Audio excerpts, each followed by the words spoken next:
Get ready for Shorthand English Senior First Paper, February 2016, Tamil Nadu Government Technical Examinations, code number 133. Get ready. Start.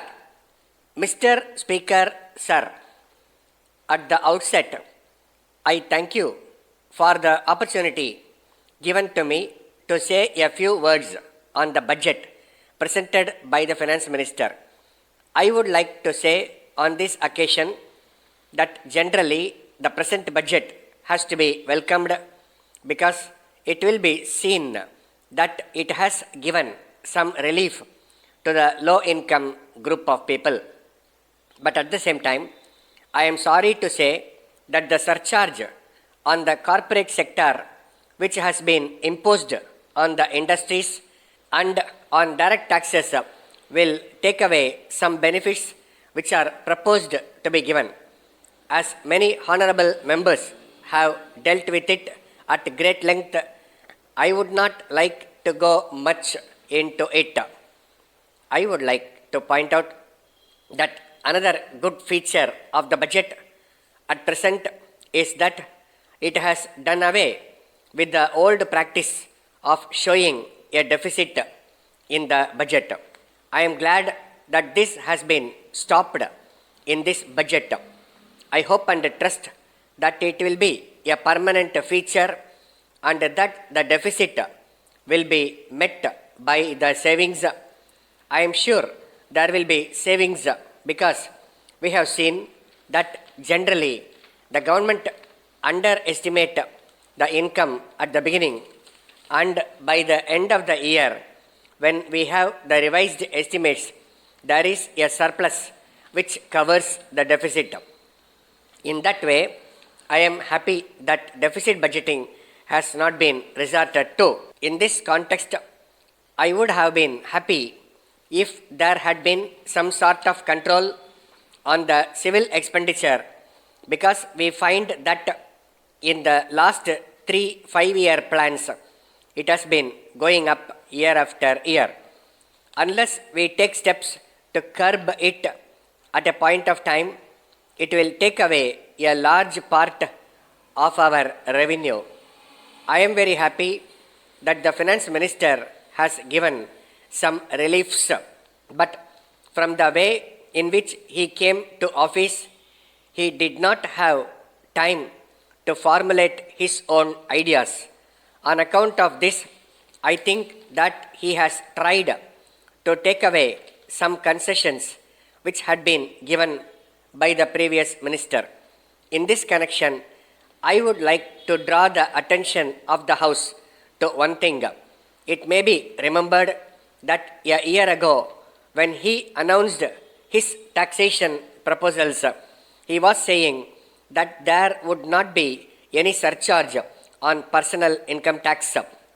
But it is unfortunate that within a year, the new finance minister has given up this principle and that we have now a surcharge on direct taxes. There is another happy feature that the finance minister has introduced. We are happy that he has abolished the expenditure tax. I am glad that it has been done away with. But I would like to recall that in the past we had seen that it had been once removed, but it was reintroduced by some other finance minister. I hope that such a thing will not happen in future and that the present finance minister will not reintroduce it. There are 2 other points which were dealt with by my honorable friend. One of the points was about devaluation of the rupee. We find from the papers that there is much talk about it. Some say that it will be worthwhile to devalue the rupee, but there are others who say that it will not be in general interest when we have to import a lot of things and when we have to pay for them. I fully agree with what my honorable friend said in this connection. Letter from the Secretary Murali and Company, Patna, to the Indian Publicity Bureau, New Delhi.